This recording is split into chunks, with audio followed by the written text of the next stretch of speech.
Yo hoy voy a hablar sobre, digamos, la biopolítica del aborto y para eso voy a usar una presentación, de modo que ustedes puedan ir viendo sobre todo la documentación, es lo que más me importa.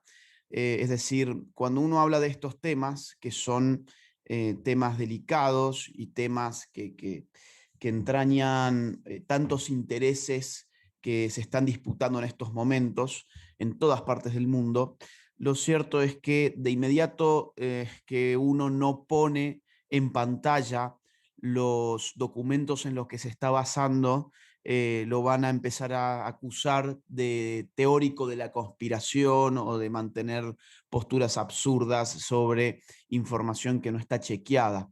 Yo toda la información que les voy a dar hoy en esta charla no solamente está chequeada, sino que proviene de fuentes oficiales. Cuando hablo de fuentes oficiales, me refiero puntualmente a fuentes que surgen de los propios estados o de los propios organismos internacionales de los que vamos a estar hablando. Esta charla tiene, digamos, dos conceptos que son muy importantes, digamos. Por un lado, por supuesto, el de aborto, que es el concepto temático de la charla, y por otro lado, el de biopolítica. ¿Qué es eso de biopolítica? A ver, voy a ir compartiendo la pantalla para que por lo menos esto aparezca y que ustedes lo puedan visualizar. A ver, ahí estamos. Aborto y biopolítica. ¿Qué es la biopolítica? Bueno, yo no me voy a meter en esta charla a precisar los conceptos de biopolítica de forma muy rigurosa porque quiero darle otra óptica, quiero hablar más sobre cuál es el interés biopolítico del aborto, pero obviamente tengo que decir al principio algo sobre biopolítica. Biopolítica es un concepto que está muy vinculado a la filosofía política de un filósofo francés llamado Michel Foucault. Michel Foucault actualmente es uno de los autores más citados del momento en lo que hace a las ciencias sociales y a las humanidades. Para Foucault, digamos, el poder moderno, el poder en la modernidad, se podía entender como biopoder. El biopoder tenía dos instancias, dice Foucault. Una instancia disciplinar, o sea, una instancia que disciplina al individuo, que se fija en el individuo. Por ejemplo, la disciplina en el taller, la disciplina en la fábrica, la disciplina en la escuela, la disciplina en el ejército, la disciplina en la familia. La disciplina, digamos, es una manifestación micropolítica del poder. ¿Sí? Todo esto ustedes vayan tomando nota, digamos, esto no es una charla tipo Netflix, ¿no? Como quien está ahí haciendo zapping y ver Netflix, sino que acá hay conceptos que son pesados, entonces para poder digerirlos un poco mejor yo les recomiendo que vayan tomando notas. Entonces, digamos, Foucault divide el biopoder en una manifestación concreta individual, puntual, que él la llama disciplina, que es la parte del poder que se fija en el individuo y que tiene interés en moldear al individuo, pero hay una manifestación de ese biopoder que no va hacia el individuo, sino que va hacia la población. El objeto del biopoder en sentido macro, ya no micropolítico, sino macropolítico, estriba en fijar su mirada en la población. Ya no al individuo, sino a la población. Y eso es lo que Foucault va a llamar biopolítica. La biopolítica es la política de las poblaciones, es la política que se ejerce no sobre las características puntuales de los individuos separados, sino se fija en otra cosa, que es en las características agregadas de los pueblos, ¿sí? Las características agregadas de los pueblos. Por ejemplo, ¿cuáles son esas características? Un segundo que tengo que cerrar acá el WhatsApp porque si no va a estar haciendo ruidito, ya lo estoy escuchando.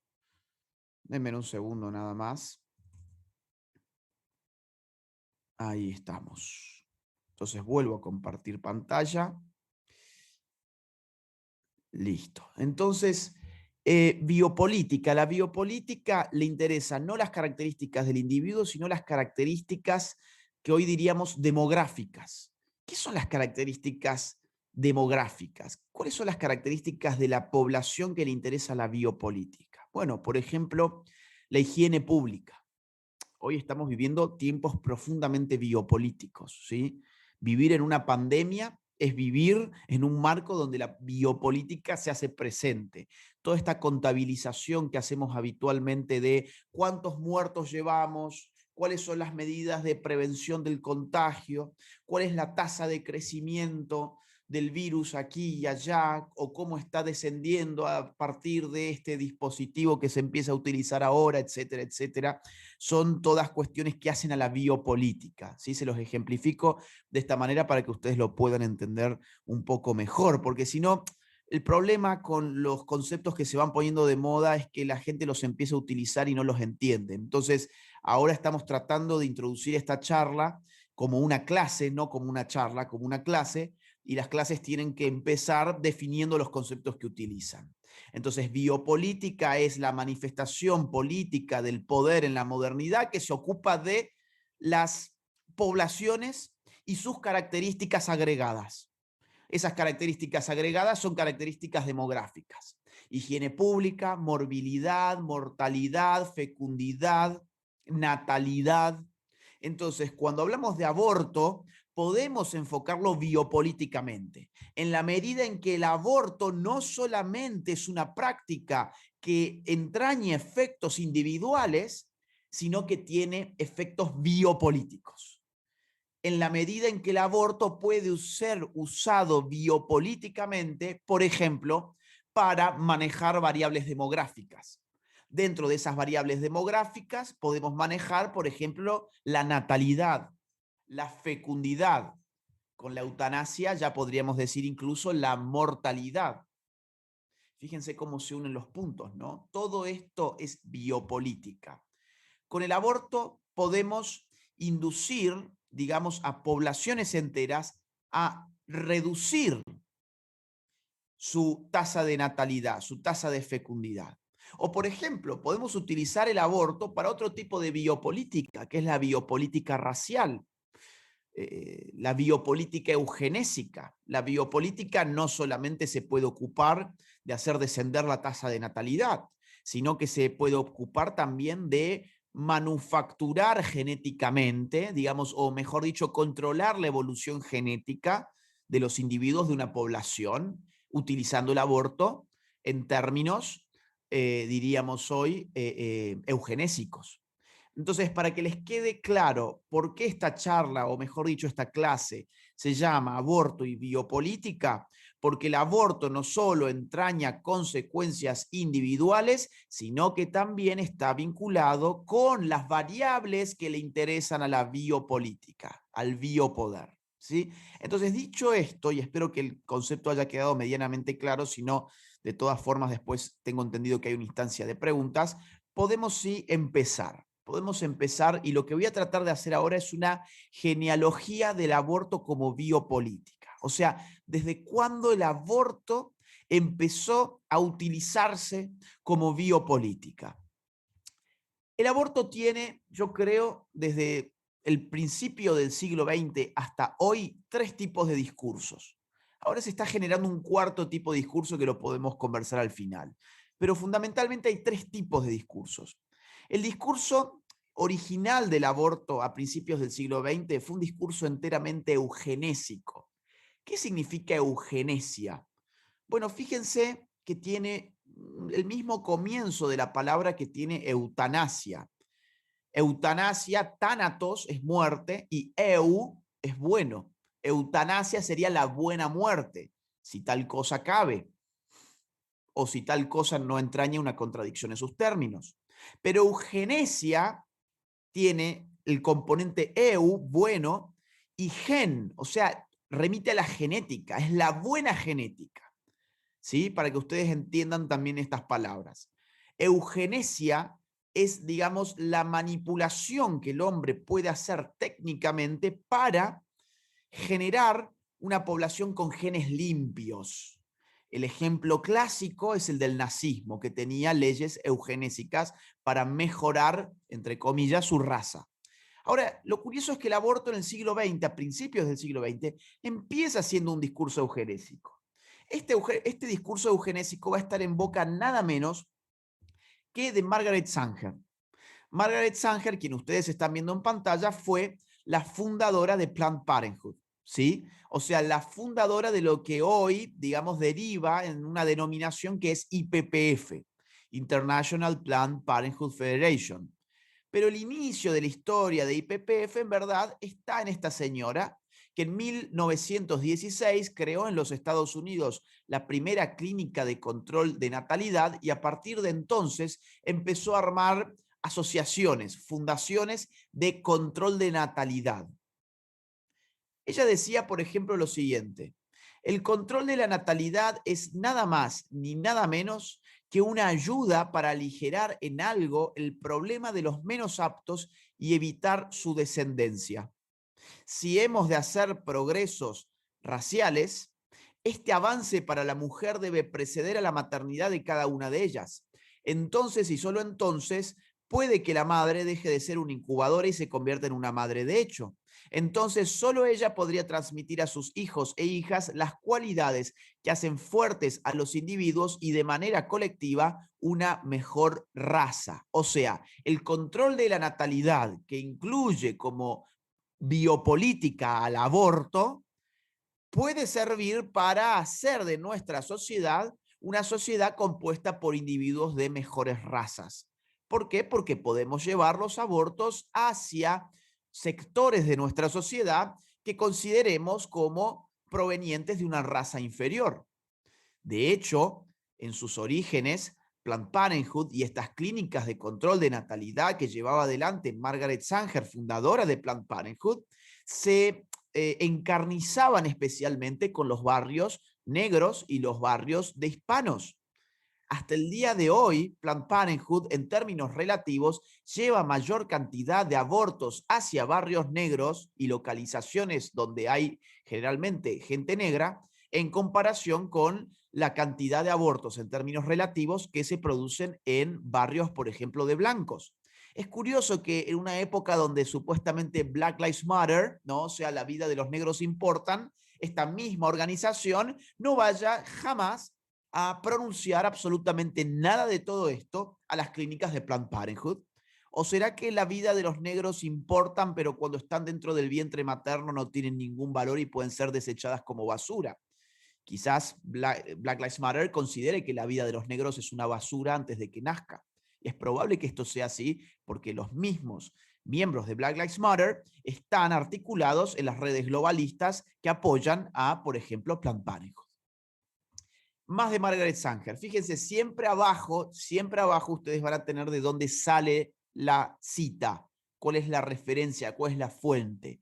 Y ustedes verán que son documentos oficiales. En este caso es la Birth Control Review, que era nada más y nada menos que la revista de la propia Margaret Sanger, ¿sí? Que ha sido digitalizada hoy y se puede consultar en el link que yo les dejo ahí en pantalla.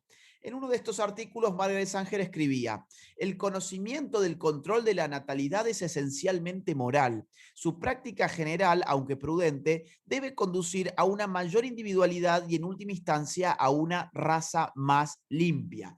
¿Identifican ustedes entonces por qué yo estoy hablando acá de discurso eugenésico?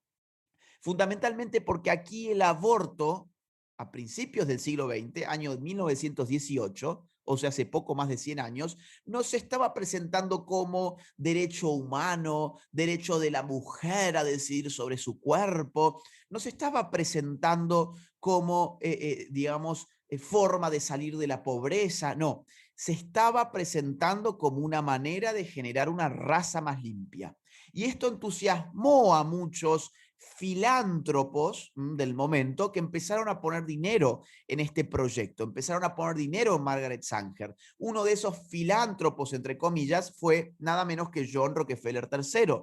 La familia Rockefeller es de las familias más poderosas del mundo. para quienes no conozcan o no hayan escuchado este apellido, ese es el único dato que ustedes necesitan ahora. Una familia vinculada con eran los grandes gigantes industriales de los Estados Unidos.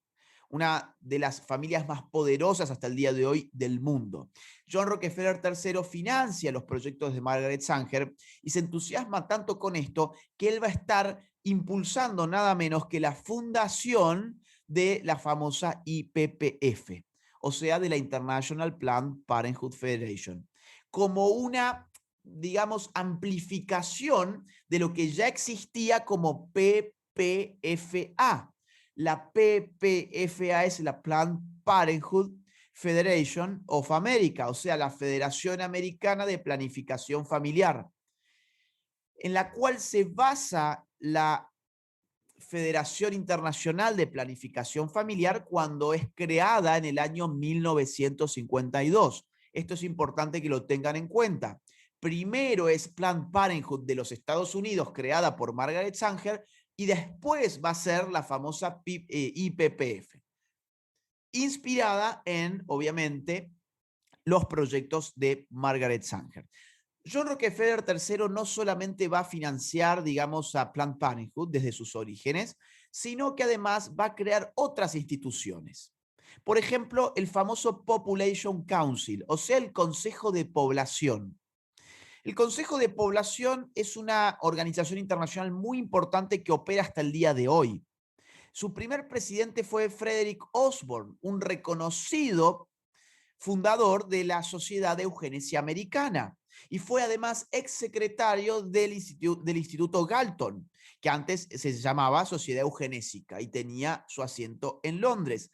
Osborne además es conocido por haber sido un férreo admirador de las leyes eugenésicas nazis. Este fue el primer presidente del Population Council que hasta el día de hoy sigue publicando y sigue actuando en la esfera internacional. Por ejemplo, tienen una revista llamada Studies in Family Planning, o sea, estudios en planificación familiar, que publica habitualmente artículos donde su foco está siempre puesto en países del tercer mundo. Por ejemplo, ustedes verán en estos índices de las revistas de los números que yo les puse en pantalla. Malawi, Jordán, Lagos, Ghana, Bangladesh, Kenia u otros números donde siempre incluyen países del llamado tercer mundo. Brasil, el norte de Ghana, Filipinas, Jordán, Liberia, Indonesia, Nigeria, Uganda, etcétera, etcétera, tal como ustedes pueden ver en el índice de los números que están en la pantalla. Muy bien, todo esto va a haber tenido un límite muy importante, es decir, el discurso eugenésico tuvo un límite histórico. Ese límite histórico se llama fin de la guerra mundial, fin de la Segunda Guerra Mundial para ser más preciso. ¿Por qué el fin de la Segunda Guerra Mundial fue un problema para el discurso eugenésico?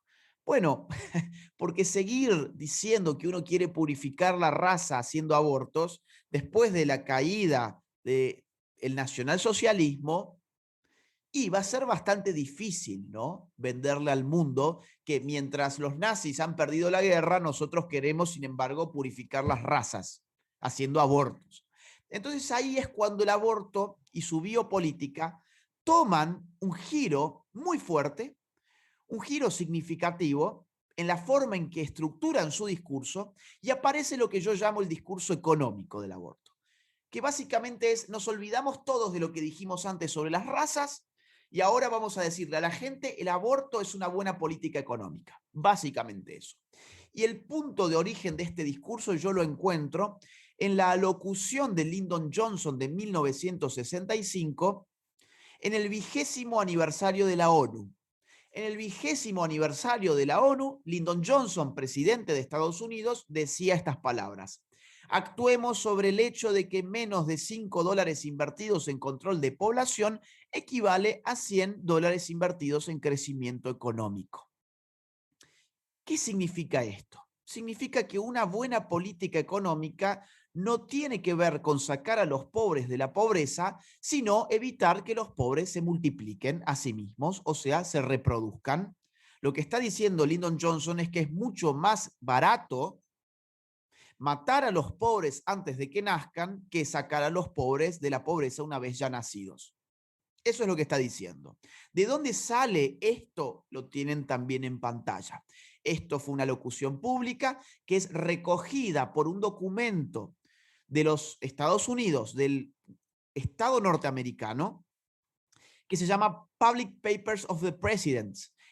Estos libros, que son tomos enormes, compilan todas las alocuciones públicas de los presidentes de Estados Unidos, de todos los presidentes de Estados Unidos. Bueno, ahí tienen de dónde sale puntualmente, de qué página de ese libro oficial sale esto que Lyndon Johnson dice en 1965 en la ONU. O sea, hay que actuar bajo la idea de que hay que controlar a la población. ¿Para qué? Para que no se reproduzca.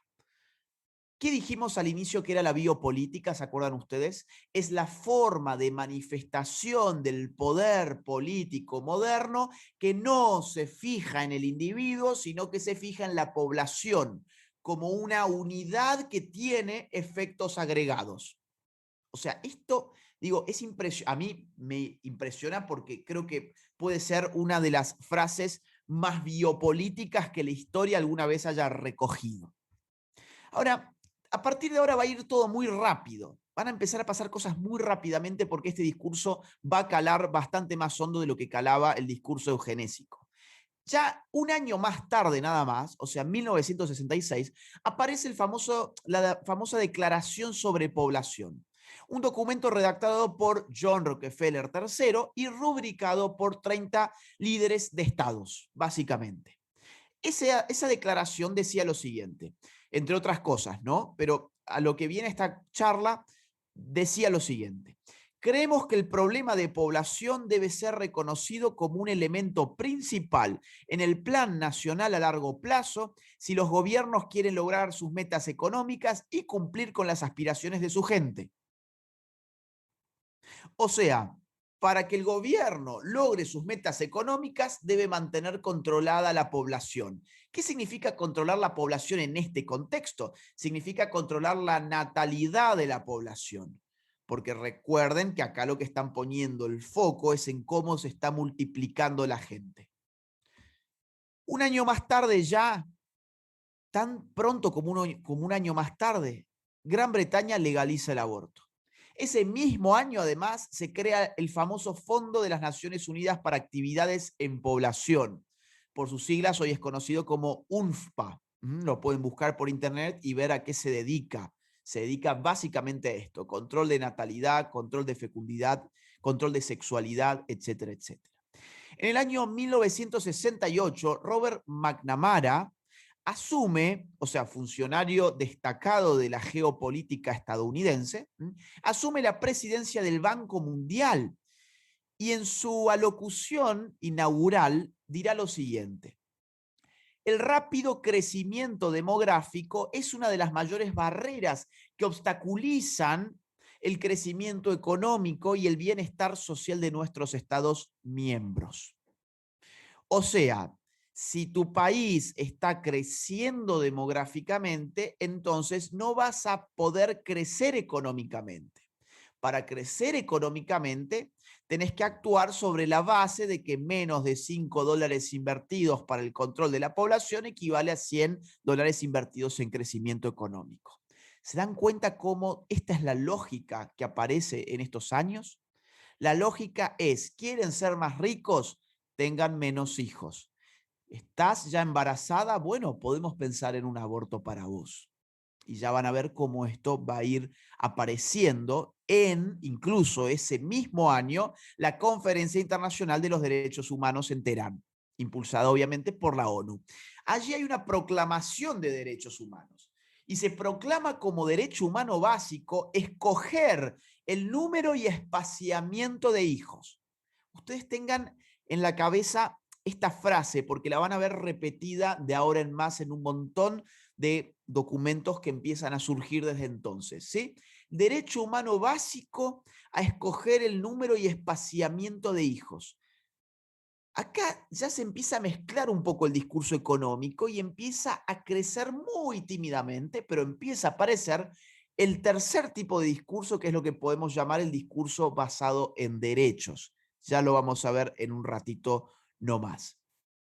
Mientras tanto, Lyndon Johnson ese mismo año revelaba ante el Congreso de Estados Unidos que Estados Unidos había aumentado en 1.650% el dinero destinado a control poblacional desde 1963.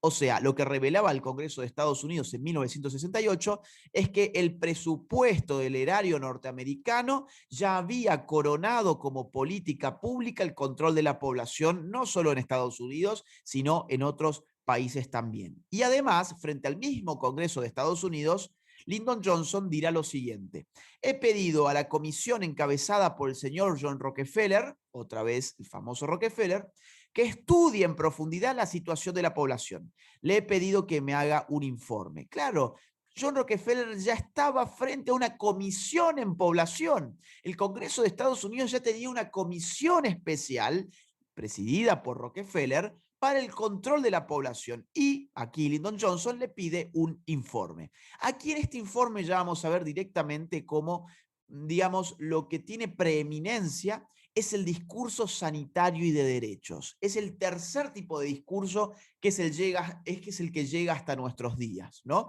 Y es el que más éxito de todos han mostrado. Richard Nixon recibe informes de esa comisión del Congreso de Estados Unidos presidida por Rockefeller y en 1970 Nixon, siendo presidente de Estados Unidos, va a decir lo siguiente: estoy muy impresionado por el alcance y el empuje del reciente informe del panel de la Asociación de Naciones Unidas presidido por John Rockefeller III. Le pedí al secretario de Estado y al administrador de la Agencia para el Desarrollo Internacional, o sea, la famosa USAID, que es una agencia que se dedica básicamente a repartir dinero a cambio de políticas públicas en otros países. Dice, le pedí al secretario de Estado y al administrador de la Agencia para el Desarrollo Internacional dar alta prioridad a la planificación familiar y de población. Similarmente, le estoy pidiendo a los secretarios del Comercio y la Salud, Educación y Bienestar y a los directores de Cuerpo de Paz y de la Agencia de Información de los Estados Unidos que presten mucha atención al asunto de la población cuando planean operaciones en el extranjero. O sea, no es que vamos a controlar nuestra población hacia adentro en Estados Unidos, sino que vamos a controlar la población de otras sociedades, de otros países. Vamos a empezar a poner todos nuestros ministerios más importantes a controlar la población en otros lugares. En 1972 se publica el reporte de la Comisión en Crecimiento Poblacional y el Futuro de Norteamérica, también presidido por John Rockefeller III. Y acá se va a decir algo muy, muy importante, que es lo siguiente: creemos que el aborto no debe considerarse un sustituto del control de la natalidad, sino más bien como un elemento de un sistema integral de atención a la salud materno-infantil. Fíjense qué bárbaro, ¿no? O sea, hemos pasado de el aborto para purificar la raza a el aborto para enriquecer a los pueblos y finalmente llegamos al aborto como un elemento de la atención a la salud materno-infantil. Este es el desplazamiento que yo quiero que vean ustedes en la biopolítica abortista. Va construyendo discursos distintos según el momento histórico en el que se vive y se va tanteando a ver si, digamos, uno funciona mejor que el otro. Entonces descartamos el que ya no funciona y nos quedamos con el que está funcionando mejor. Acá se va a tantear precisamente eso, a ver cómo recibe la gente la idea del aborto si le decimos que el aborto es una cuestión de salud, es una cuestión de salud materno-infantil. Fíjense ustedes el cinismo además. Salud materno-infantil, cuando el aborto lo que hace es precisamente acabar con la vida del infante en gestación. Pero, digamos, este es el mismo tipo de cinismo que vemos llegar hasta nuestros días, pero que empieza a pensarse y empieza a establecerse tan temprano como 1972 en este caso. Por eso, dice John Rockefeller III, hay que llevar esfuerzos de ingeniería moral, etcétera, etcétera. Y dice que estos esfuerzos deben apuntar hacia el desarrollo de un principio ético básico de que solo los niños deseados son traídos al mundo. Este es el principio básico que hoy aplica en el mundo. Cuando hoy se habla de aborto, lo que la gente está empezando a pensar de forma automática es que en verdad lo que tenemos que cuidar es que el niño sea deseado. Que la madre sea madre en la medida en que desea a su niño. Si no desea a su niño, pues entonces no será madre porque matará a su propio hijo, porque lo podrá abortar. Fíjense qué interesante porque, digamos, esto lo que revela es que todos los estúpidos que creen que el aborto es algo revolucionario no conocen historia básica sobre el aborto. Esto es historia del aborto. Esto es una genealogía del aborto. Se piensan que están haciendo la revolución, cuando todo lo que están haciendo es repetir lo que un multimillonario como John Rockefeller III dijo que había que hacer, que era establecer el principio ético básico de que solo los niños deseados son traídos al mundo. Y hoy las izquierdas actúan con este principio, por ejemplo. En el año 1973, o sea, tan rápido como un año más tarde, el aborto se legaliza en los Estados Unidos. ¿Mm? ¿Con qué? Bueno, con la famosa, con el famoso fallo de la Corte Suprema de Justicia de Estados Unidos, Roe versus Wade, que después se va a saber que fue un gran fraude, porque la parte interesada que supuestamente había sido violada, una mujer que supuestamente había sido violada y que desencadenó este fallo que legalizó el aborto en Estados Unidos, después va a decir públicamente que en verdad todo eso había sido una mentira, que lo habían planificado de esa manera para legalizar el aborto en Estados Unidos utilizando la violación, utilizando estratégicamente el discurso de la violación. Y después contó que era toda mentira, pero bueno, ya no hubo marcha atrás, obviamente. En el año 74 tiene lugar la Conferencia Internacional de la ONU sobre la Población y el Desarrollo en Bucarest. Esta conferencia internacional establece un plan mundial de acción en población que, digamos, establece a su vez lo cito textualmente, el derecho de las personas a determinar de forma libre, de manera informada y responsable, el número y espaciamiento de sus niños. ¿A qué les hace acordar esto? Bueno, a mí me hace acordar a esto. La conferencia internacional en Teherán, que ya había hablado de que era un derecho humano básico escoger el número y espaciamiento de los hijos. Ahora yo me pregunto, ¿cómo escojo el número y espaciamiento de mis hijos? O sea, ¿eso significa, por ejemplo, simplemente la anticoncepción? ¿Y qué pasa si la anticoncepción falló? ¿Cuál es el derecho que tiene más importancia? ¿El derecho humano básico a escoger el número y espaciamiento de los hijos o el derecho a vivir que tiene el niño por nacer?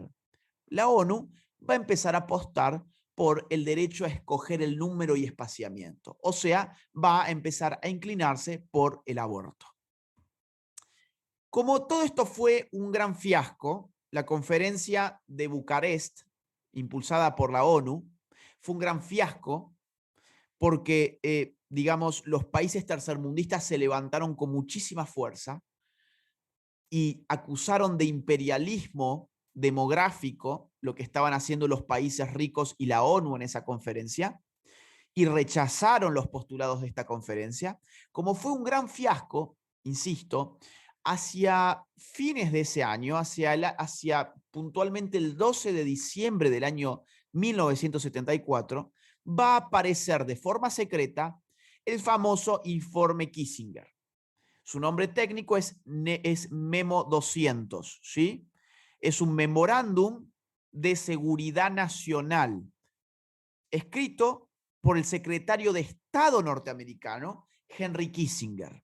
Básicamente, ¿qué va a decir de forma clasificada? O sea, a ver, esto es tan clasificado que tiene solamente 3 destinatarios: el presidente Nixon, el jefe de USAID y el director de la CIA. Esto se va a desclasificar, ¿sí? El 7 de marzo del 89 se va a desclasificar por las leyes de transparencia pública de ese entonces. Entonces, ustedes pueden acceder, incluso en páginas oficiales del gobierno norteamericano, como la que ustedes ven en pantalla, pueden acceder al Memo 200 de Henry Kissinger y leer todo lo que yo les estoy contando ahora. O sea, fue algo clasificado, pero ahora ha sido desclasificado, hace varios años ya. ¿A qué va este informe de seguridad nacional? va a decirle al gobierno norteamericano, puntualmente a Nixon, le va a decir, oiga, señor presidente, nos hemos dado cuenta que el tema del control poblacional urge y hemos fallado en Bucarest. Urge porque incluso toca a nuestra seguridad nacional. No solamente es porque, bueno, por los argumentos económicos de Lyndon Johnson, es por los argumentos económicos de Lyndon Johnson, pero también es importante porque es un factor clave en términos de seguridad nacional. ¿De qué venía Estados Unidos hacía algunos años? De Vietnam, del gran fiasco de Vietnam. Ese fiasco se puede entender por muchas variables. Una de ellas es la población y la demografía vietnamita, por ejemplo. Claro, sabemos bien que población equivale a poder. Población es poder. Controlar la población es una forma de hacer biopolítica, como lo decíamos recién. Entonces, este informe va a decir varias cosas. Va a decir, por ejemplo, que la política poblacional se convierte en relevante para el suministro de recursos y para los intereses económicos de Estados Unidos. O sea, va a seguir con la idea de Lyndon Johnson. Va a decir también que es de seguridad nacional porque a más población en países pobres, más presiones migratorias hacia los países ricos. Va a meter también el medio ambiente. Va a decir más población en países pobres, más problemas de medio ambiente, porque son países que además no reciclan, que contaminan mucho, que ensucian nuestra tierra. Entonces queremos hacer que esa población disminuya. O, por ejemplo, más población en países ricos, más inestabilidad política y, por lo tanto, menos control tenemos nosotros sobre su política. Todo esto va a ser el informe Kissinger. Y va a tratar una serie de medidas. No solamente va a diagnosticar todo esto que yo les estoy contando, sino que además va a darle medidas políticas concretas al presidente de Estados Unidos para que las ponga en marcha. Por ejemplo, habla sobre una necesidad de programas a gran escala de información, educación y persuasión dirigida a disminuir la fecundidad. Nos habla de que para ello hay que impulsar la asistencia bilateral a la población, que es el instrumento más grande e invisible para llevar la política estadounidense en esta área. O sea, tenemos que hacerlo, pero sin que se note, que sea invisible, porque ya fallamos en Bucarest. Ahora lo tenemos que hacer de forma más inteligente, como poniendo dinero en políticos, por ejemplo, de otros países. Para eso iba dirigida a USAID. Yo les dije, tres personas recibieron este informe: el presidente, el director de la CIA y el director de USAID. Dice también el informe, existe el peligro de que algunos líderes de los países menos desarrollados vean las presiones de los países desarrollados en materia de planificación familiar como una forma de imperialismo económico o racial. Venían de Bucarest. Esto podría crear una seria reacción. De ahí que sea importante, tanto en el estilo como en la sustancia, evitar la evidencia de coerción. O sea, hay que borrar la evidencia, hay que evitar la evidencia. Vamos a coercionarlos, vamos a usar la fuerza con ellos, pero que sea invisible. La fuerza económica, por ejemplo, comprarles políticos, comprar medios de comunicación, etcétera, académicos, etcétera. Más medidas. Adoctrinamiento de la nueva generación de niños con respecto a la conveniencia de familias más pequeñas. Impulsar en el mundo la planificación familiar con la colaboración de otros países donantes, interesados y organizaciones. Por ejemplo, la OMS, el Fondo de Población de ONU, Banco Mundial, UNICEF. Utilizar el plan de acción de Bucarest para influenciar y apoyar acciones en los países en desarrollo. O sea, utilizar el fracaso de Bucarest, pero para volver a tratar de imponerles el plan de acción que había sido rechazado. Más medidas. Mayor énfasis a los medios de comunicación y otros programas de educación, motivación en población de la ONU, USAID y UCIA. O sea, batalla cultural, básicamente, batalla cultural. Es preciso ganar el entendimiento y el apoyo del público norteamericano y del Congreso respecto de la necesidad de agregar fondos para estos esfuerzos. O sea, sí, venimos agregando fondos, como dijo Lyndon Johnson, pero necesitamos más fondos para esto. Es preciso minimizar las acusaciones de una motivación imperialista detrás del apoyo a actividades de población, afirmando repetidamente que tal apoyo deriva de una preocupación por el derecho de la pareja individual de determinar libremente y responsablemente el número y espaciamiento de sus hijos.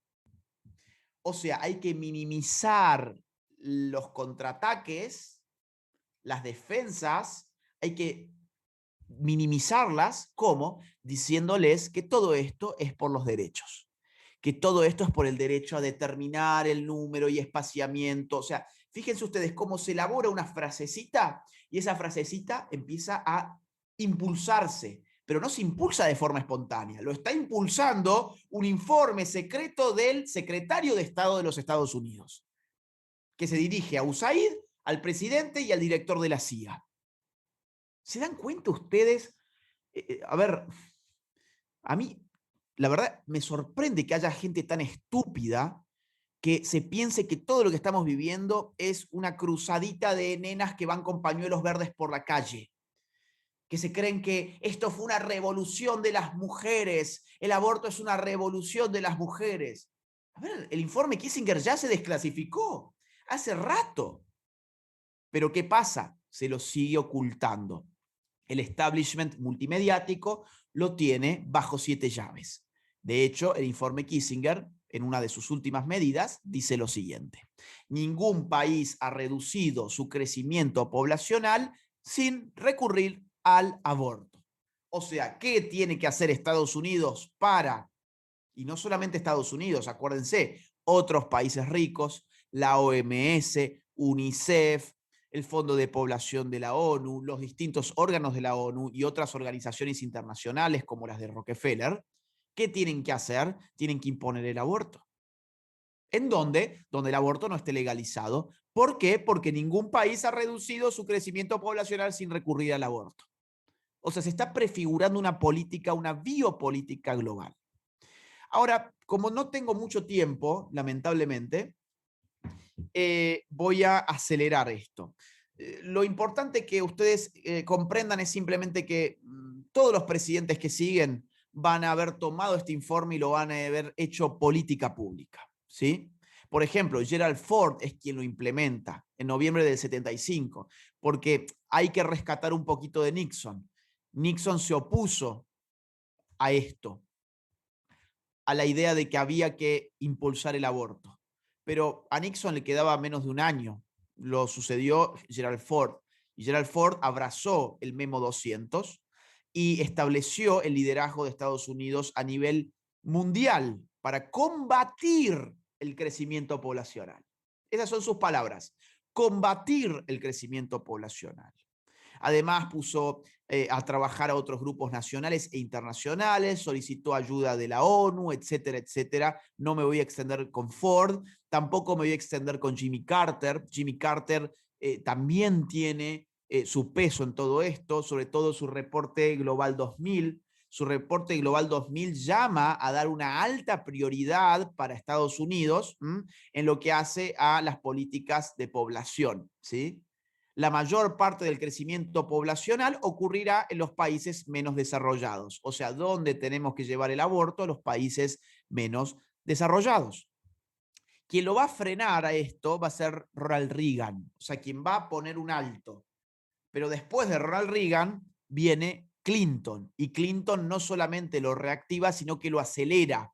Y en tiempos de Clinton tenemos las famosas conferencias de la ONU de 1990, que fueron cruciales para esta agenda. La más importante para el tema aborto fue la del año 1994 en el Cairo. Esta conferencia cristalizó finalmente en un informe público que ustedes lo tienen en pantalla. Lo pueden buscar en el sitio oficial de la ONU con ese título. De hecho, lo que yo les voy a mostrar ahora son algunos fragmentos de ese documento oficial. Por ejemplo, la conferencia del Cairo empezó determinando el problema de la población y su crecimiento. Fue lo primero que hizo. Estableció que el gran tema era cómo combatir el crecimiento demográfico.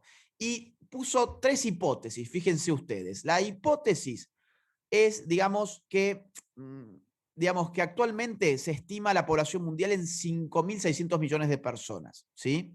Pero vamos un poquito más abajo y la perspectiva son tres. Las perspectivas son tres. La variante baja, media y alta de las proyecciones demográficas de las Naciones Unidas para los próximos años van de una variante baja de 7.100 millones de personas a una variante media de 7.500 millones de personas y a una variante alta de 7.800 millones de personas. Esa diferencia de 700 millones de personas en un breve espacio de 20 años es superior a la población actual del continente africano. Entonces, ¿a qué llama? Bueno, llama a que todos los estados, ¿sí?, se hagan cargo de reducir la población, de hacer biopolítica para reducir la población. Esta medida es muy importante. ¿Por qué? La que ahora acabo de poner en pantalla. Claro, pues ese es un diagnóstico que la ONU hace, pero después va a dar medidas. Esta medida la pongo en pantalla porque acá define lo que es la salud sexual, básicamente, la salud sexual y reproductiva, como le llaman hoy. Dice, mediante el sistema de atención primaria de salud, todos los países deben esforzarse porque la salud reproductiva esté al alcance de todas las personas de edad apropiada lo antes posible y a más tardar para el año 2015. La atención de la salud reproductiva en el contexto de la atención primaria de la salud debería abarcar, entre otras cosas, y da muchas cosas que debería abarcar la salud reproductiva. Ahora, fíjense ustedes el último punto. La salud reproductiva debería abarcar, entre otras cosas, interrupción del embarazo de conformidad con lo indicado en el párrafo 8.25. ¿Qué dice el párrafo 8.25? Básicamente que no debiera utilizarse la interrupción del embarazo, o sea, el aborto, para controlar a la población. Ahora bien, en la medida 7.6 me establece que la interrupción del embarazo es un componente de la salud reproductiva. ¿Por qué esto es importante? Porque más adelante va a aparecer otra medida, la 7.16, perdón, la 7.16, que va a decir lo siguiente. Para el año 2015, los estados deberían tratar de proporcionar acceso universal a una gama completa de métodos seguros y fiables de planificación de la familia y a servicios conexos de salud reproductiva que no estén legalmente permitidos. ¿Qué era salud reproductiva? Vamos un poquito para atrás. Salud reproductiva es esto, interrupción del embarazo. Y lo tenemos que legalizar para el año 2015. El objetivo, y esto es buenísimo, lean, el objetivo sería ayudar a las parejas y a los individuos a alcanzar sus objetivos de procreación y brindarles todas las oportunidades de ejercer su derecho a tener hijos por elección. ¿Se acuerdan el principio ético básico universal que quería establecer en 1972 John Rockefeller III, según el cual los niños no deseados no son traídos al mundo? Es esto mismo hecho política global por la ONU. ¿Cuál es el objetivo? Que las parejas puedan elegir qué hijos suyos llegan al mundo y qué otros se quedan ahí en el camino, básicamente. Y para el año 2015 hay que legalizar, dice la ONU, los servicios de salud reproductiva que no estén legalmente permitidos. Entre ellos, por supuesto, se entiende por este otro punto, el aborto. Ahora, esta es la última parte de la charla, que creo que ya me quedan apenas, me parece que 10 minutos. Entonces voy a ir muy rápido, porque esto ya muchos de ustedes lo conocen. Lo más jugoso de esta conferencia eran las consideraciones biopolíticas y ver cómo el discurso se va desplazando con los años. Ahora, el aborto es un gran negocio, ¿sí? No es solamente una biopolítica.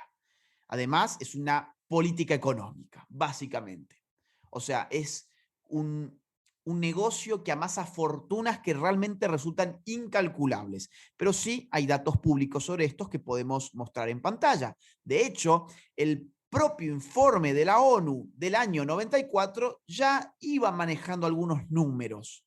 Fíjense esto, por ejemplo, ¿cuánto van a costar estas políticas para controlar la demografía? La ONU dice 7.000 millones de dólares en el año 2000.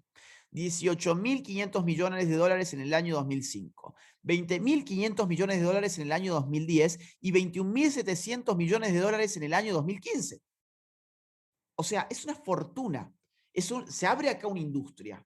Se abre acá una industria y se le está diciendo a la gente que se puede querer dedicar a esto, se le está diciendo, miren, esta es la plata que hay. Vengan, ayúdennos. Esta es la plata de la que vamos a disponer. ¿Quieren plata? Acá tenemos. Y está en pantalla. Y está en el documento del año 1994. Entonces, digamos, vamos a ver algunos documentos así muy rápidamente, ¿no? Por ejemplo, la famosa IPPF que ya vimos que derivó de la creación de la PPFA de Margaret Sanger y que fue además financiada por John Rockefeller III, hoy es la organización más representativa del negocio del aborto. Hay otras organizaciones, por supuesto, que están con el negocio del aborto, pero esta es la más representativa. Esta organización lucha por legalizar el aborto en los países para instalar sus clínicas abortivas y seguir haciendo más dinero. En esta línea financian organizaciones abortistas en nuestros países. Acá tienen algunos ejemplos de mi país, ¿no? En los reportes financieros de Planned Parenthood se pueden encontrar de todos los países. Bueno, ahí tienen en pantalla además México, Perú, Argentina, Uruguay, Guatemala. Siempre son, fíjense, muchos países del tercer mundo. Bangladesh, Nepal, Uganda, Indonesia, Yemen, Cuba, Brasil, Zimbabue, Laos, etcétera, ¿no? Entonces, digamos, estas organizaciones reciben fortunas, literalmente fortunas, para impulsar el aborto en los países y de esa forma allanar el camino para que ingrese Planned Parenthood con sus clínicas abortistas. Acá tenemos, por ejemplo, un caso de México, la Fundación Mexicana para la Planeación Familiar, 2 millones, más de 2.300.000 dólares solamente recibidos en el año 2016. Lo comento porque hay mucha gente de México que se ha conectado. Bueno, millones de dólares en la Argentina para haber legalizado el aborto. En Colombia, qué interesante, miren la última columna. Esto es del año 2016, porque el reporte financiero se ha publicado hasta el 2016. Después se dieron cuenta que mejor no los publicaban porque estaban mandando al frente, como diríamos, a sus propias organizaciones amigas. Las estaban desenmascarando. Entonces, no, mejor no vamos a publicar más. Llegamos hasta el año 2016 y nada más. Pero en el año 2016 aparece de Colombia la Asociación Pro Bienestar de la Familia Colombiana, que ese año, solo ese año, recibió en total más de 4.300.000 dólares. ¿Para qué? Para impulsar políticas abortistas y militancia abortista en Colombia en este caso. Claro, esto es un gran negocio que lo podemos más o menos intuir en su magnitud de esta manera que yo he puesto en pantalla. El reporte financiero del año 2016, digamos, confiesa que Planned Parenthood maneja más de 46.000 establecimientos abortivos en el mundo. 46.000 establecimientos abortivos en el mundo. McDonald's este mismo año, o sea, el año 2016, tenía en el mundo 33.900 sucursales. Planned Parenthood tenía 46.000 sucursales. Ahora, una diferencia es muy importante y es que comerte una Big Mac no cuesta lo mismo que un aborto.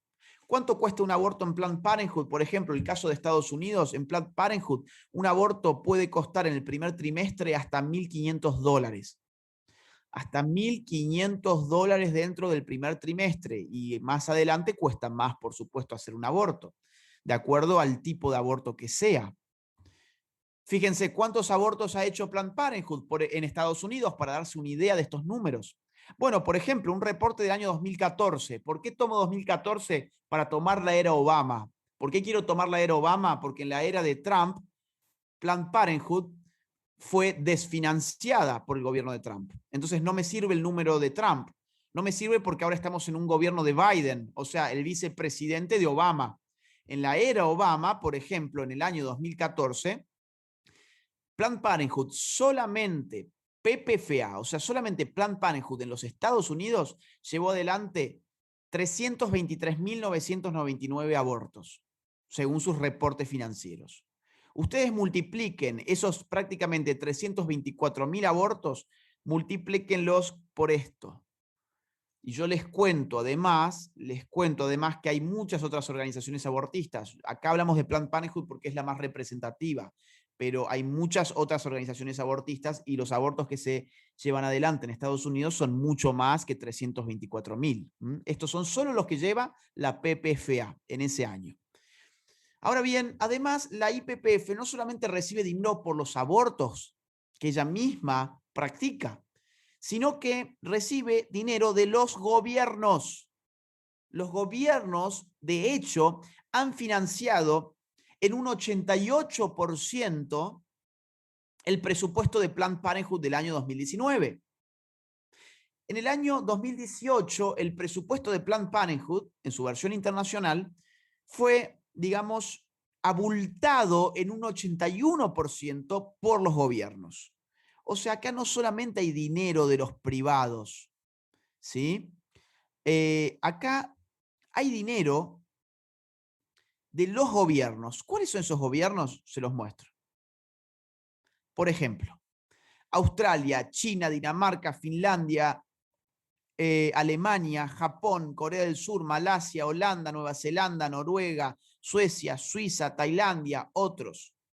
Y ahora hay que incorporar también a Estados Unidos, porque esto es del año 2019, como ven ahí. En la era Trump, Estados Unidos retiró su financiamiento. Ahora, en la era Biden va a volver a poner, si es que ya no lo está haciendo, en Planned Parenthood su dinero, tanto en la PPFA como en la IPPF. ¿Para qué? Para impulsar militancia en nuestros países para legalizar el aborto. ¿Sí? Incluso, fíjense la cantidad de dinero que recibía la PPFA en el año 2014, que recién estábamos viendo, del gobierno de Obama. El gobierno de Obama, fíjense, esto es la segunda fila de la tabla que ustedes ven en pantalla, ¿sí? ¿Cuánto dinero le dio el gobierno de Obama solo en el año 2014 a Planned Parenthood Federation of America? Les dio 553 millones de dólares. 553 millones de dólares, solo en el año 2014. Bueno, hay muchas otras fundaciones, como les decía, que financian el aborto y financian toda esta militancia. Por ejemplo, a ver, la Fundación Ford, les pongo un ejemplo claro, la Fundación Ford financia Católicas por el Derecho a Decidir. La Fundación Ford también financia los proyectos de la Universidad de Columbia, como ven ustedes en pantalla. Financia los proyectos de la Universidad de Columbia. ¿Cuáles son los proyectos de la Universidad de Columbia? Por ejemplo, Transnacionales de la Fe, que es básicamente un proyecto en el cual se le pone dinero a periodistas de 16 medios latinoamericanos para impulsar no solamente la agenda de la ideología de género en nuestros países, sino también para impulsar las agendas abortistas. ¿Cuáles son esos medios? Los tienen ustedes acá en pantalla. La Agencia Pública en Brasil, CIPER en Chile, El Tiempo en Colombia, La Voz de Guanacaste y el Seminario Universidad en Costa Rica, El Faro en El Salvador, Univisión en los Estados Unidos. Claro, están buscando impactar sobre el público hispano. Nómada y Plaza Pública en Guatemala, Contracorriente en Honduras, Mexicanos contra la Corrupción y la Impunidad en México, El Surtidor en Paraguay, La República en Perú, El País en Uruguay, Armando.info en Venezuela y el Centro Latinoamericano de Investigación Periodística. ¿Sí? Todo esto reciben dinero de Columbia University. Y bueno, otro ejemplo, Trudeau, y ya cierro con esto, Trudeau ha avisado al mundo que su gobierno va a poner 1.400 millones de dólares por año, 1.400 millones de dólares por año para impulsar las llamadas agendas de salud reproductiva que ya hemos visto qué significa. Bueno, ejemplos como estos abundan. Yo ni siquiera he tocado todavía el caso de George Soros, el caso de Bill y Melinda Gates, el caso de Warren Buffett. O sea, hay casos por todos lados, pero esto es solamente una píldora para que ustedes vean más o menos por dónde va la cosa. ¿Qué podemos hacer nosotros? Lo voy a dejar para las preguntas. Supongo que muchos tendrán esa pregunta, así que la voy a dejar para las preguntas si a alguien les interesa, porque se me ha acabado el tiempo y no me queda más que agradecerles haberme escuchado hasta acá. Y ahora, si les parece, sí, porque creo que ya estamos justo en tiempo para pasar a las preguntas. Muchas gracias.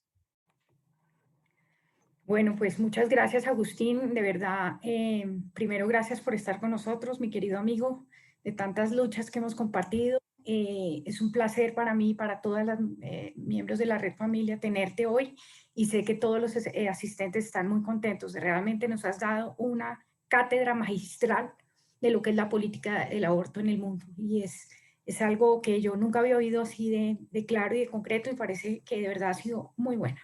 Te felicito. Muchas gracias. Sigue Laura, que es una gran admiradora tuya, mexicana, que vive en España, joven, valiente y guerrera en esta lucha también por el derecho del bebé no nacido. Entonces queda Laura encargada aquí de seguir con las preguntas con Agustín. Muchas gracias, Ángela. Muchísimas gracias. Hola, ¿qué tal, Agustín? Muchísimo gusto, hasta que se me Mucho hace gusto. compartir contigo en algún espacio. Mira, a ver, nos están preguntando, sobre todo chicas, me imagino jóvenes, em, ¿qué decir? Porque un argumento pro aborto muchas veces es dar la vida digna al niño, ¿cierto? Por ejemplo, yo con lo que me quedo de tu plática es erradicar la pobreza. ¿Cómo? Abortando. O sea, vamos a eliminar a los pobres, ¿no? Esa es la solución. Entonces creo que esta pregunta es muy buena, muy apta, y sería, ellos mencionan que el aborto es bueno porque igual y cómo se le da esa vida digna al niño, ¿no? Entonces, ¿cómo se puede responder a este caso? ¿Cómo se puede contraargumentar? Bueno, a ver, que tomar la decisión de matar a un niño bajo la especulación de que ese niño no va a tener una vida digna, pues entonces, digamos, a ver, presupone esa afirmación algo que es imposible de constatar. Es un contrafáctico. Ahí está, ese es el problema. A ver, es una afirmación contrafáctica. El hecho de decir que yo debería aceptar el aborto porque el aborto va a salvar al niño de tener una vida digna, es un una vida no digna, es un contrafáctico, porque yo no tengo cómo probar que ese niño no va a tener una vida digna. Y aún si fuera cierto, me tendrían que decir qué significa no tener una vida digna. ¿Qué es no tener una vida digna? ¿No tener un iPhone? ¿Qué es no tener una vida digna? ¿No estar suscrito a Netflix? Claro, me dirán, no, bueno, no tener una vida digna es, por ejemplo, no sé, tener que trabajar 16 horas para poder comer. ¿Y cuánta gente ha salido de esa situación?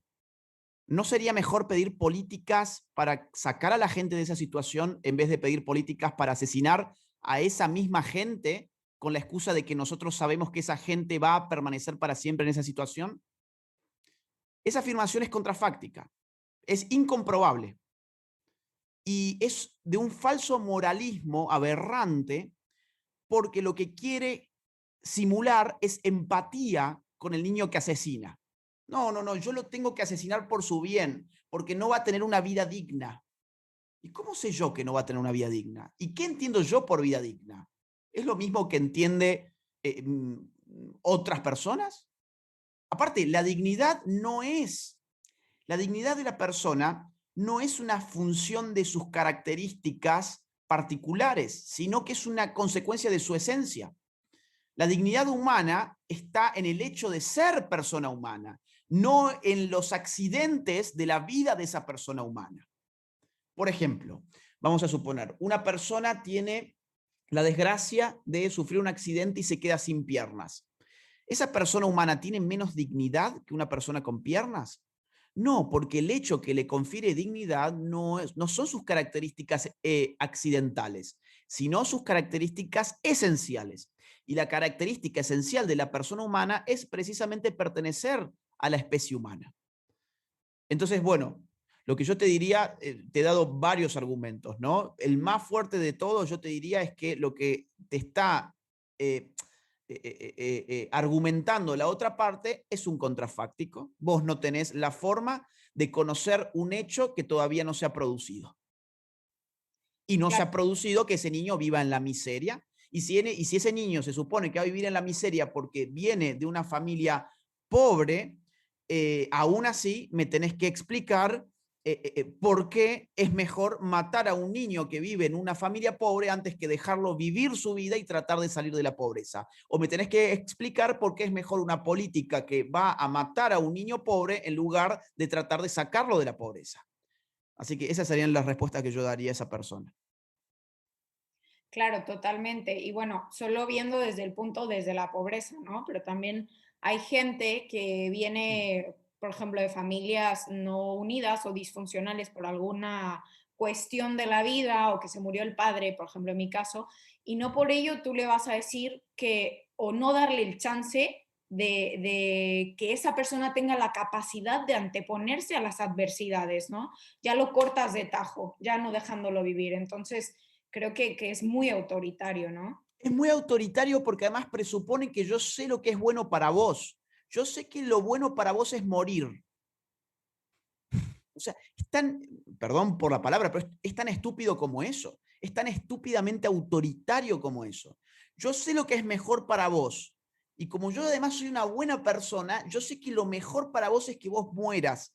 Te vas a ahorrar una vida miserable. Ahora, ¿quiénes son los que argumentan así? Los que argumentan así son las personas de clases altas. Los pobres no argumentan así. Andale a consultar a un pobre a ver si te acepta un argumento como ese.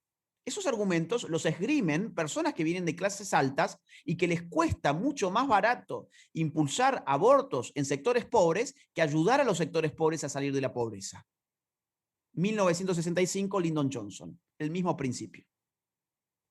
Sí, totalmente. Por eso quería también destacar no solo el tema económico, ¿no? Entonces, Sí. muchísimas gracias por tu respuesta. Bueno, y también, como nos platicaste en la charla, nos comentabas también la eutanasia, que es la buena muerte, o como le quieren llamar también muerte asistida, el buen morir, ¿no? ¿Consideras que esto también, claro, es biopolítica por lo que mencionabas ya en tus diapositivas? Pero también me preguntan que si consideras que la ideología de género puede ser una biopolítica. Sin dudas, qué buena pregunta. Miren, la persona que ha preguntado eso ha entendido lo que es la biopolítica. Así que felicitaciones por esa pregunta. Claro que es biopolítica. Eh, claro que lo es. ¿Por qué? Porque cuando uno une los efectos de la ideología de género, se va a dar con que el efecto agregado es el mismo que el que tiene el aborto. O sea, condicionar la fecundidad en este caso. ¿Por qué motivo? Bueno, porque la ideología de género establece, por ejemplo, vamos a separar la ideología de género en sus dos ramas, LGBT y feminismo de género, por otro lado. El feminismo de género, con su guerra de sexos, estropea la unidad armónica que configura una pareja heterosexual. La estropea, la hace añicos. ¿Por qué? Porque le viene diciendo a la mujer sin cesar que está en guerra con un hombre, que ese hombre es su explotador y su opresor. Entonces, ¿qué interés puede tener una mujer que se ha criado con estos discursos de escoger un hombre para su vida? Entonces, se destruye la familia, se destruye la armonía entre los sexos. Por lo tanto, ¿qué pasa con eso? Bueno, hace, digamos, descender la natalidad. No es una coincidencia que países, digamos, que tienen ideología de género por todos lados, como España, tengan en este momento tasas de natalidad tan bajas como 1.1, ¿no? Que es la mitad de lo que se necesita para recambiar la sociedad, generacionalmente hablando. Por otro lado, vamos a ver la pata del LGBT. Bueno, a ver, digamos, la homosexualidad y sus variantes, que las pueden llamar con sus 112 géneros si tienen ganas, pero vamos a hablar nosotros en términos genéricos. La homosexualidad y sus variantes son por definición tipos de vínculos sexuales esencialmente infértiles.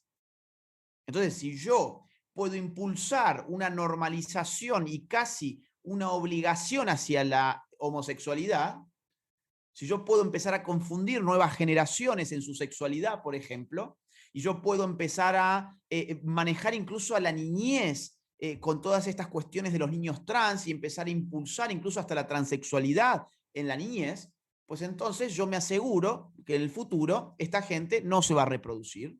no lo va a hacer. Claro, me van a decir, bueno, pero podrían adoptar, sí, pueden adoptar, pero eso no es reproducirse. O, por ejemplo, me podrían decir, bueno, pero podrían buscar niños de probeta y hacer, digamos, todos estos, toda esta tecnología, digamos, biológica que apoya la reproducción o que incluso, digamos, alquilan vientres. Vamos a poner ese ejemplo. Pueden alquilar un vientre. Sí, ok, pero sale muy caro. O sea, ¿cuántos son los que podrán hacer eso? Vamos a llevar, digamos, el lobby LGBT a todas partes y después alguno que otro alquilará un vientre, pero no va a impactar sobre la demografía. Entonces, efectivamente, la ideología de género es una biopolítica, sin lugar a dudas.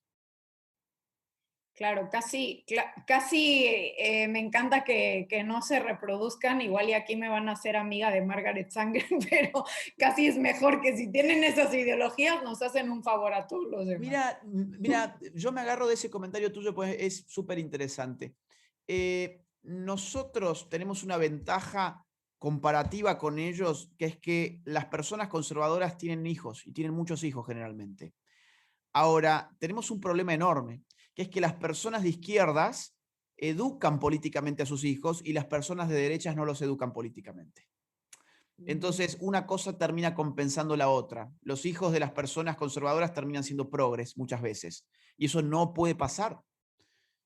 Por eso, una de las cosas que yo quiero animar a ustedes es a que se den cuenta que si tenemos una ventaja comparativa como esa, no seamos tan tontos de pensar que la política no debe entrar en nuestras casas. Nosotros somos los primeros que debemos traer la política a nuestras casas para educar políticamente a nuestros hijos. Entonces, ahí te tiro, me agarro, perdón, de tu comentario con un qué hacer que había quedado pendiente, ¿no? ¿Qué hacer? Bueno, hay padres de familia, madres de familia que nos están mirando, eduquen ustedes políticamente a sus hijos, pero no cuando tu hijo ya te llegó con el pañuelito verde, ¿sí? Edúcalo desde chico. La gente de izquierdas, miren, yo conozco mucho de la gente de izquierdas porque me dediqué a estudiar a la izquierda, mucho más que a la derecha, y la gente de izquierda educa a sus hijos políticamente desde el momento uno prácticamente. O sea, desde que el niño ya tiene algún uso de razón significativo, digamos, no sé, 12 años. Hay que educar a los hijos políticamente, porque si no lo hacen ustedes, lo va a hacer Disney, lo va a hacer Miley Cyrus, lo va a hacer Hollywood, lo va a hacer, digamos, el colegio, el Estado. Así que bueno, nada, me agarré de ese comentario tuyo para hacer un comentario yo al respecto. Sí, y bueno, y al final me reservo esta pregunta también para que nos des un poco más de propuestas sobre qué hacer. Sí, La quería dejar al último, pero está buenísimo que nos vayas perfecto. invitando y también encaminando. Bueno, Sí, me adelanté un poquito. O sea, ¿querés que dé alguna cosita más? sí, si quieres Sí, ahora te pregunto, porque así. también nos interesa, uniendo la charla que dio Javier Villamor acerca del control, tanto económico, también tocó un poco de natalidad y demás, cómo se quiere bueno, sí, eliminar los ancianos y los niños, dejando solo como de 20, 30, 40 y todo esto, ¿no? Entonces, la siguiente pregunta es algo que yo también ya había como masticado un poco. Porque a pesar de que con el control de natalidad se crea el desfase del sistema pensional de los países, aún así las autoridades insisten apoyar el aborto como la política de control, ¿no? ¿Por qué? Ujú. Porque prácticamente estamos eliminando la fuerza productiva futura. Totalmente, totalmente. Pero, a ver, dos cosas. Una concreta y otra que es una especulación. Muy interesante esa pregunta también.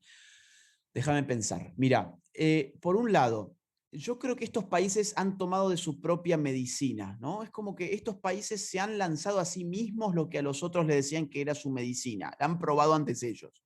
Por eso es que los países, digamos, donde el aborto está legalizado, que suelen ser países del llamado primer mundo, son países que están sufriendo la devastadora consecuencia de disminuir tu natalidad, que es que tu sociedad envejece, tu sociedad no puede mantener el ritmo de la producción y la economía que hace falta para mantener a una sociedad cada vez más envejecida, Y entonces, ¿qué tenés que hacer? Bueno, tenés que empezar a abrir tus fronteras y traer otras culturas que sí tengan hijos. Por ejemplo, pienso en Europa y el tema islámico, ¿no? La inmigración empieza a vincularse también con estos temas porque necesitamos, bueno, los europeos no se reproducen, pero abren las puertas a los inmigrantes islámicos que tienen promedio de 6 u 8 hijos, más o menos. No sé cuántos, pero muchos. Entonces, ahí estos tipos se han dado cuenta que han fallado, pero han tratado de rectificar, incluso a veces quieren rectificar, por ejemplo, en Francia, con políticas públicas para ahora tratar de estimular familias que tengan más de 2 hijos, dándoles algún subsidio. Hay algunas políticas económicas que se tratan de hacer en este sentido en algunos lugares, políticas familiares, porque se han dado cuenta que si no reactivan a su propia gente, entonces o van a terminar todos conquistados por otra cultura que sí tenga hijos, o van a terminar empobreciéndose porque no van a tener cómo mantener su sistema productivo, ¿sí? Eso entonces por ese lado. Pero nos quieren hacer probar a nosotros de la misma medicina que ya saben que no era una medicina, sino que era un veneno. ¿Entendés? O sea, se han dado cuenta que a ellos les ha perjudicado, pero mientras tanto ven los otros países cómo se siguen reproduciendo y dicen, no, oigan, tenemos que llevar este veneno allá. Nosotros ya lo hemos probado, ahora que lo prueben ellos también, ¿sí? Ahora, hay una especulación que yo haría también, que es la siguiente. Esto es una especulación, esto es una hipótesis, aclaro, ¿sí? Esto es una hipótesis. Es la siguiente. ¿Qué pasa si el futuro nos depara un contexto tecnoproductivo en el cual los humanos ya no tengamos prácticamente nada que hacer? ¿Qué pasa si el futuro nos depara un contexto tecnoproductivo en el marco del cual los humanos ya no tengamos que emplearnos? Ustedes pensarán, este se volvió loco. Bueno, Micro seguramente va a hablar de algunas de estas cosas, si es que ya no ha hablado, no lo sé. Pero las industrias 4.0 son precisamente eso. ¿Qué es la industria 4.0? Bueno, es una industria donde solamente trabajan máquinas, robots, inteligencia artificial, y el hombre no hace nada. El hecho de que, por ejemplo, Amazon, probablemente la empresa más importante del mundo o una de las empresas más importantes del mundo, tenga comparativamente tan pocos empleados, nos habla a las claras de cómo está evolucionando el sistema tecnoproductivo, en el sentido de necesitar cada vez menos hombres y cada vez más máquinas e inteligencia artificial. En un mundo como este, sí que vamos a sobrar demasiadas personas, en todas partes. ¿Por qué? Porque no va a haber empleos para emplear a esa gente. ¿Y qué tengo que hacer entonces yo de cara a ese futuro tecnoproductivo, hipotético, pero que es realista? Es realista que algo así pueda pasar, muy realista. ¿Qué tengo que hacer? Bueno, tratar de hacer que haya menos personas, por lo menos, ya que no van a trabajar y que se pueden levantar y hacer una revolución contra esa sociedad, que no trabajen y que empiecen además por encerrarse en su casa, ¿no? Que empiecen además a adecuarse al hecho de estar en sus casas, metidos, cortar vínculos sociales, estar con miedo. O sea, únanlo eso con la pandemia actual y tendrán una bomba explosiva de teoría de la conspiración especulativa, que es lo que estoy haciendo ahora, pero que tiene algunas cosas que yo sinceramente creo que son así, ¿no?